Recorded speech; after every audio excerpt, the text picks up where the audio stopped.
RCF.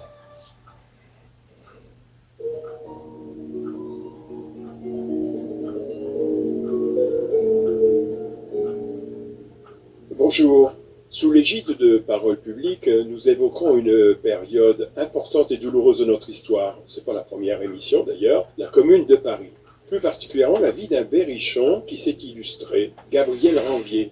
Et pour nous en parler, nous avons invité un des deux coprésidents des Amis Berrichons de la Commune de Paris. Je ne me suis pas trompé? Oui, tu pourrais dire amis et amis, parce qu'il y a les femmes et les hommes. Mais quand on dit Amis S, ça comprend tout le monde. Ouais, et puis on dit pas amis eux. Voilà. Hein, Je continue à espérer oui, c'est très bien. à parler français. Oui. Et donc la bonne association, Michel. Alors nous avons consacré effectivement plusieurs émissions à cette période de notre histoire. Aujourd'hui, nous vous proposons d'évoquer Gabriel Ranvier. Reconnaissons que ce n'est pas le communard le plus connu. Et pourtant, disons qu'il fait partie de ces héros de l'ombre. Oui, tout à fait. Je me souviens quand j'ai adhéré en 1971 pour le centenaire à l'association des Amis de la Commune de Paris, le vice-président m'avait dit « Ah, tu es du Cher, intéresse-toi à Ranvier, c'est quelqu'un d'important. » Mais justement, on a peu, au départ, de renseignements. En plus, il y avait des erreurs. On disait « né à Bougie ». Dans le Calvados, sa photo, on donnait la photo d'un autre communard. Et grâce à nous, on a découvert la seule photo qui existe dans une exposition à Charleroi, au musée de la photo de Charleroi. Et maintenant, c'est celle-là qui est officielle. Nous sommes les inventeurs, parce que c'est ça, quand on trouve un trésor, on dit « il est l'inventeur ». Justement, pouvez-vous nous rappeler ses origines berrichonnes? Ah Berrichon, il est né à Bougie. On peut situer quand même pour nos auditeurs de l'autre bout de l'Arbre. C'est une trentaine de kilomètres de Bourges. Oui, à peu près. Et puis pas loin de la base d'Avord, pour les hommes qui ont fait certainement leur service. Et donc il est né à Bougie, il est monté à Paris, comme on dit, en 1847. Et là, il a exercé un métier. Alors là, il est de quelle origine familiale? Son père était cordonnier. Cordonnier. Son grand-père aussi, je crois. Oui, aussi. Hein. Alors, il y a plein de choses, parce qu'il y a, comme d'habitude, ça c'est comme la guerre entre Jules César et les Gaulois, on connaît les Gaulois par Jules César, là, il y a les écrits du côté de Versailles, puis les écrits du côté communal. Voilà. Et donc, il y a des divergences, etc. Comme en plus, Gabriel Ranvier a été accusé d'avoir fait brûler l'hôtel de ville où il y avait les actes d'état civil, il y a des petites choses qui nous échappent. Mais en tout cas, son certificat de naissance, c'est bien à Bougie, il est aux archives. Et pourquoi est-il monté à Paris alors, comme on dit? Pour travailler, il cherchait certainement du travail, il avait fait de bonnes études et là-bas il a rencontré une première femme qui est décédée très rapidement, une deuxième femme qu'il faut citer parce qu'elle n'a pas connu la commune, elle est décédée en 1870, mais c'était une féministe. Elle participait aux réunions des clubs et elle avançait les idées féministes. Et c'est pas étonnant que quand il a été maire du 20e et membre du conseil de la commune, Gabriel Ranvier se soit attaqué à la prostitution, démontrant aux dames qu'elles n'avaient pas à vendre leur corps. Donc, en fait, il a travaillé, mais il s'est impliqué très rapidement dans la vie locale, puisque pour être maire d'un arrondissement, c'est pas quand même donné au premier venu. Il paraît qu'il savait très très bien parler. Alors, Jules Vallès a fait un portrait de lui où il dit, d'ailleurs, quand il prend la parole, etc., on reconnaît un peu de son accent berrichon et un peu des réponses qu'il aurait eu quand il était à l'église de Bougie. Avouez quand même, dans cette émission qui est chaperonnée, si j'ose dire, par Parole publique, avoir un invité dont on vante la parole publique, ça tombe quand même vraiment bien. Et donc, il était maire. Il a été élu d'abord, au moment de la défense nationale, il a été élu dans son arrondissement, le 20e. Alors malheureusement, il était peintre sur lac, il avait une petite entreprise, un de ses ouvriers a fait une copie, il y a eu procès, et il a perdu perdu le procès. Et à cause de ça, ça a eu une conséquence quand il a été élu tout à fait démocratiquement par le gouvernement de défense nationale, avant la commune, eh bien, il n'a pas pu être maire. C'est ensuite, sous la commune... Et le 20e arrondissement, ça correspond à c'est le Paris populaire. C'est le Paris populaire. Voilà, c'est l'Est. Et ce qui est, c'est pas étonnant, si on regarde les dessins des voix de la dernière élection présidentielle du président Macron, on retrouve exactement la même orientation de pensée en 1871. C'est-à-dire, bien sûr, le 16e, près de Versailles, etc. Comme quoi, on s'imagine qu'au bouleversement des choses ne bougent pas beaucoup. Alors, il a des moments importants. Ils ont essayé, avec Blanqui, Flourens, le 31 octobre, ils ont pensé déjà à un gouvernement de république sociale universelle. Ça, ils se sont fait avoir parce qu'ils ont voulu trop être honnêtes. Mais est-ce que c'est parce qu'il y avait une réflexion, comme il y a des cercles de réflexion qui ont existé à toute époque, ou est-ce que c'était par rapport à une réaction de... Oui, c'était la réaction contre l'Empire.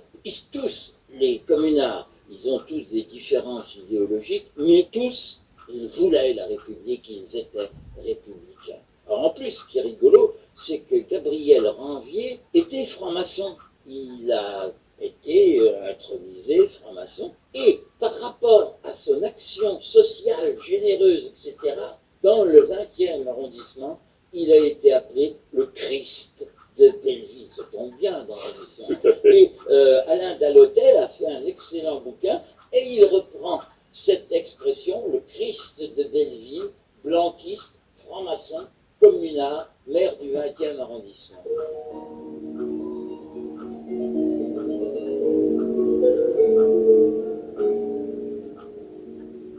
Vous êtes sur RCF où la joie se partage et nous évoquons aujourd'hui avec joie la vie d'un Bagicien. C'est ainsi que se nomment les habitants de Baugy, un village situé à une trentaine de kilomètres de Bourges. Pour cette évocation, nous avons invité, je vais dire comme d'habitude, Michel Pinglot. Et donc là, nous sommes... À quoi tient sa notoriété très rapidement acquise? Alors, voyez ce que dit Gustave Lefrançais dans ses souvenirs. Parmi les orateurs, on cite le grand Ranvier, peintre sur cristaux, artiste de mérite. Sa parole chaude, vibrante, convaincue, l'émotion dont il est lui-même possédé et qui l'oblige à s'interrompre, sa figure énergiste et respirant l'honnêteté lui ont rapidement conquis la sympathie des travailleurs. Ils devinent qu'ils peuvent compter sur lui, alors des vrais dévouements. Le public des Folies Belleville l'aime avec passion. Les Folies Belleville, c'était un club justement de discussion. Le portrait que vous esquissez de Gabriel Ranvier nous fait regretter de ne pas l'avoir connu parce que ça a l'air d'être un personnage extrêmement attachant. Ah ben oui, et en plus, c'est lui qui a déclaré le 28 mars au balcon d'Hôtel de Ville, j'ai trop d'émotions, je ne vais pas vous faire de discours, mais je dis, la commune est déclarée. Et c'est lui qui a fait la dernière affiche, pendant la semaine sanglante, la dernière affiche. République française, liberté, égalité, fraternité, Commune de Paris. Citoyens du 20e arrondissement. Le moment est venu de combattre avec acharnement un ennemi qui nous fait depuis 2 mois une guerre sans pitié. Si nous succombions, vous savez quel sort nous serait réservé. Aux armes donc, et ne les quittons plus qu'après la victoire. De la vigilance, surtout la nuit. Soyons toujours prêts, afin d'éviter les ruses de guerre de nos ennemis. Je viens donc, dans un intérêt commun, au nom de la solidarité qui unit en ce moment tous les révolutionnaires, vous demander d'exécuter fidèlement les ordres qui vous seront transmis. Il est un grave danger que je veux vous signaler. C'est le refus de la garde nationale de se porter en avant, sous le prétexte de garder les barricades des quartiers qui ne sont point menacés. Prêtez votre concours au 19e arrondissement, aidez-le à repousser l'ennemi, là est votre sécurité, et la victoire est à ce prix.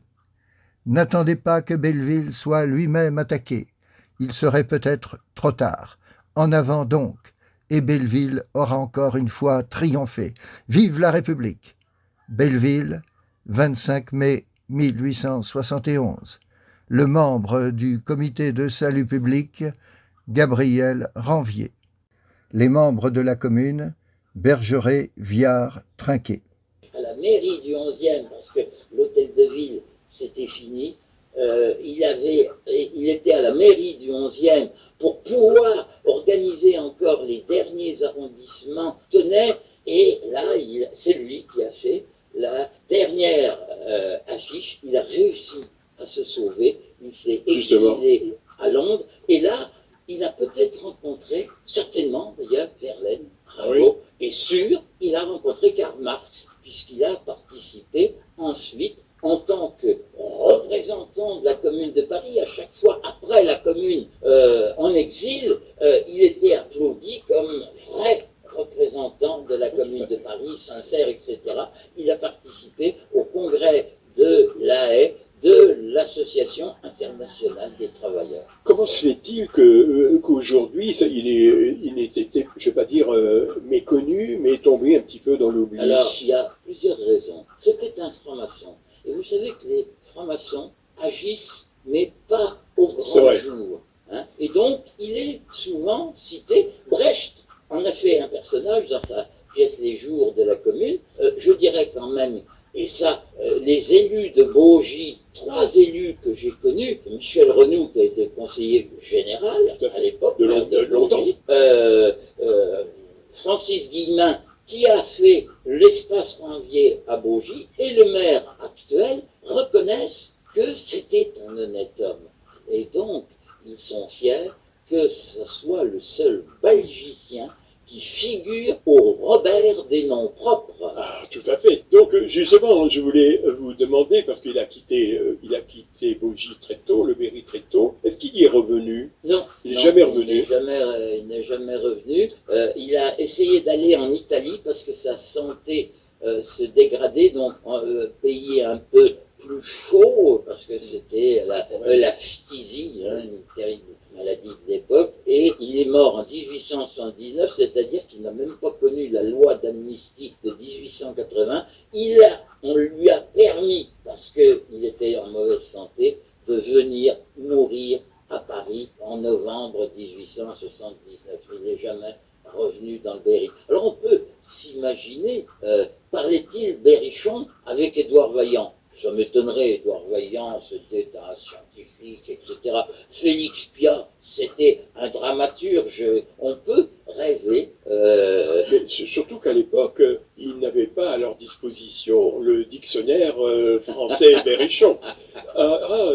Mais mince, justement, Michel Pinglot, l'auteur du déjà fameux dictionnaire français Berrichon, où est-ce que vous en êtes? 4 tomes ont été publiés? Eh bien, je prépare le 5e, mais il faut dire que depuis quelques mois, je n'y ai pas touché. Il est pratiquement prêt. J'ai encore des petites choses. Vous savez que je suis très méticuleux et puis je recherche jusqu'à la dernière minute les expressions, etc. Ça sera consacré au calembour, à la plaisanterie d'expressions berrichonnes, orales ou écrites. Nous en aurons bien besoin dans une époque qu'on veut bien nous dire morose. Et vous savez qu'à RCF, c'est la joie qui se partage. Donc on vous accueillera avec joie pour parler de ce nouveau dictionnaire. Merci Michel Pinglot pour cette passionnante évocation historique. Nul doute que nous aurons l'occasion, mais vous avez sans doute encore quelque chose à rajouter. Oui, Juillet. Juillet, les 7 et 8 juillet. On va faire 2 jours Ranvier. Le 7 juillet, au calendrier républicain, c'est le jour de la cerise. Donc j'ai demandé au pâtissier de Farges de me faire des petites tartelettes à la cerise et des clafoutis. Et puis on fera une animation. Et avec monsieur le maire de Baugy, il y a un local qui a été racheté par la ville de Baugy, qui sert aux associations. Donc je vais lui demander de faire une mini-exposition sur Gabriel Ranvier. Et le 8 juillet, jour de sa naissance, nous allons faire du théâtre, des chansons et une conférence. Et je dois dire que tout ça, c'est aussi en soutien avec la famille Ranvier, la famille Robinet, qui nous aide à continuer la mémoire. Ils ont fait un ouvrage Histoire de famille. Madame Nicole Robinet a offert pour la commune de Baugy un cerisier et elle est toujours là pour parler de son descendant.